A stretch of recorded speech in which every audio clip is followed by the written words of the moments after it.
Okay, welcome back. I'm going to do a very quick review of the Blade mCP X BL2. Just picked this up the other day.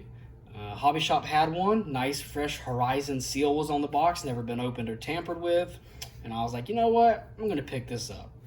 So the one reason why I really like this helicopter is because it's a little bit nicer than the S3, which is a really good little helicopter, especially if you like to travel. And that's what I really bought this helicopter for.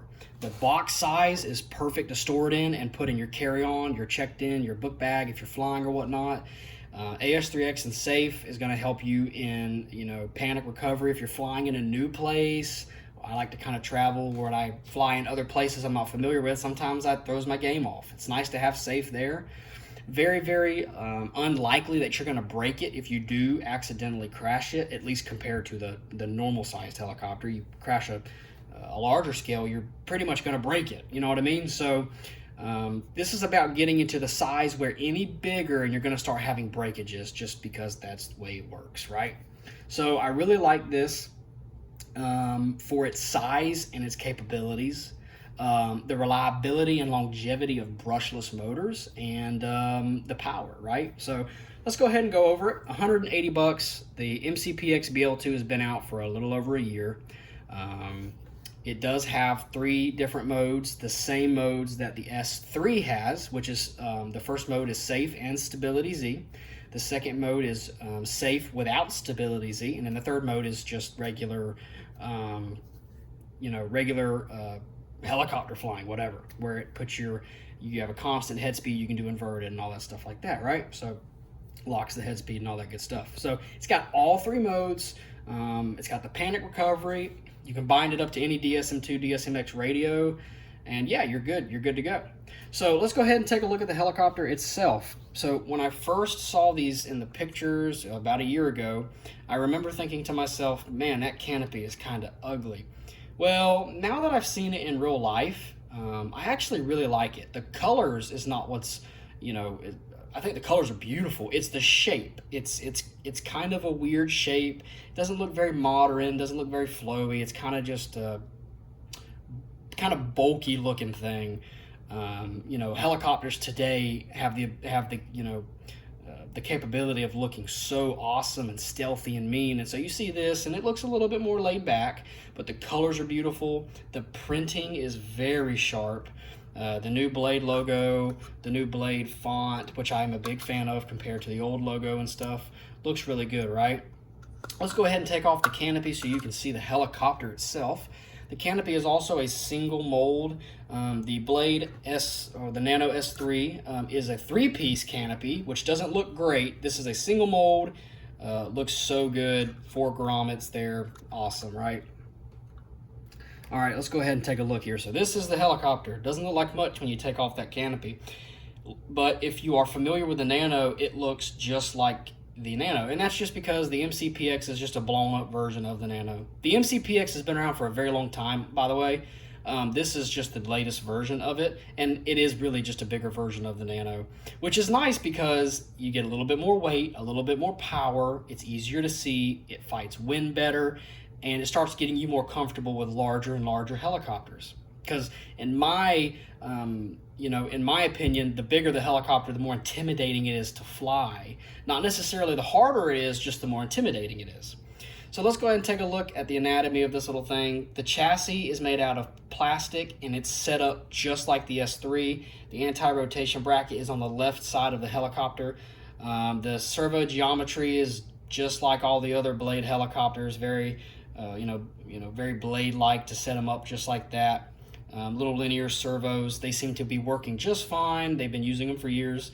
The flight controller is mounted vertically on a really nice anti-vibration piece of foam there.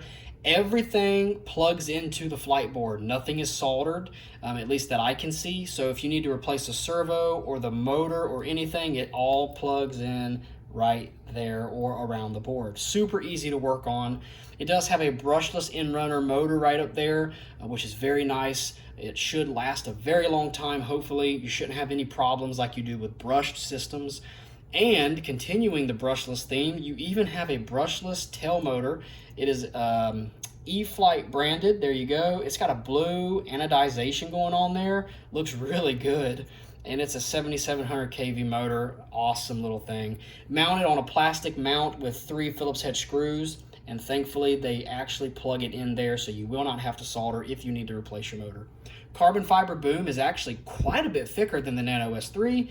They seem to use the exact same vertical fin there. This is a white vertical fin with a sticker on it. And the Sled is white with a nice little place to hold your 2S, and I'll demonstrate just how snug that battery fits in there. It's not going anywhere, no Velcro, no tape, no anything like that. It's not going to move. I've never had it fall out, and it's really nice because you have a set CG. You don't have to worry about center of gravity. You just slide it in and go. Plenty of room to plug in the helicopter there. Even with the canopy on, that's not an issue, so that's very nice. The landing gear or skid is screwed into place rather than that little kind of like that pressure fit that the Nano S3 has. It does have bearings, plastic swash, of course, little metal swash links or whatnot. They are adjustable, I want to say. They're threaded and adjustable. Plastic grips. This helicopter does come with the anti-vibration little rubber washers there. That's very nice. Make sure to keep those on there if you ever crash. It's worth having them. Takes out some of that vibration in the swash, which is a big deal. And there you see there's that last donut. So there's 3 of them. There are none attached to the links to the grips, just on the swash there. The Nano S3 has the same setup as well. The blades are actually pretty nice, pretty thick. Actually have some pretty good weight to them. These are the 3D blades. They do provide fast flight blades as well. I love the white. I love that design. I wish they would offer carbon fiber blades, but I don't think they do. But nonetheless, I'm actually a big fan. There is a little bit of slop. I mean, maybe even more than a little bit, but that's just the way that it is, right? The helicopter still flies really good that way, and having that movement and that extra slop helps to, if you do crash, there's, you know, not so much tension and force going on these components. They're able to move a little bit, so that's pretty nice as well. And that's pretty much the anatomy of the mCPX. It looks really good. It's got that nice updated flight board on there, which flies very, very nicely. And let's go ahead and take a look at the battery, which is a 2S 280 milliamp. These things are very cheap to buy. They're almost as cheap as the little 150s that you run in the Nano. So you can get plenty of these for your money. Now, I will say that if you're going to get this helicopter and you do not already have a charger that will charge these, all you need to do is buy this adapter. I apologize for not having the part number. It is an E-Flight part number, and it's very readily available, but it'll come with bullets or whatever you call those. I just call them bullets for like a charger that takes those. Well, I have smart chargers that have IC3 connectors, so I took those bullets off and I soldered on an IC3. But all this does is allow you to charge this battery on a normal charger. So it plugs in just like so, and then this plugs into your charger, and this is your balance. And that's how you charge these little batteries. At 0.3 amps, I'm charging this battery in about 30 minutes, which is perfect. So if you are going to get one of these and you don't have a Selectra or anything like that, do not buy a Selectra.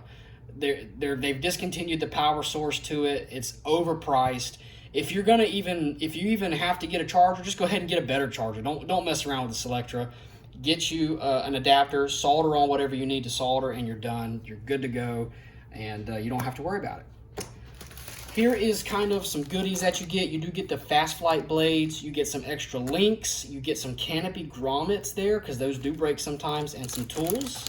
And if you are running an NX series radio, I have an NX10 here. If you are running an NX series radio, just use the IX setup, the DX9, IX12 setup. It's all the same. Or you can download the setup for this helicopter off of Spectrum's website. Get a micro SD card, or if you have an older radio, get a micro SD card and an adapter, or just a big SD card, a normal sized one, whatever. Plug it into your radio, and there you go. That's what I did. So now let's go ahead and take a look at my S3 to wrap this video up. I just want to show you just how similar these two helicopters are in the way that they're built. This is a Nano S3, and as you can see, They look so similar because they are, right? This is just a little bit bigger version of this helicopter. They're both great helicopters. I do think the S3 may even fly a little bit better for what it is. The S3 is a very hard helicopter to beat as far as its size and the way it flies. It's very smooth for what it is. But as far as flying outdoors, the power and the stability of this helicopter is a lot better, and the power to weight ratio of the mCPX is excellent. So it's really hard there. 180 bucks if you're going to get the ready to fly, 130 bucks. And I don't recommend this helicopter in the ready to fly package because the transmitter is just terrible. So that's the mCPX, and there's kind of a comparison, a quick one, very similar. But I really do like this helicopter, and if you're a little bit more skilled, or if you're going to be flying out in the wind, if you live somewhere where it's really windy all the time, definitely go with the mCPX. That brushless power and that extra weight is really going to help you out. If you have any questions, please leave a comment, and thank you for watching.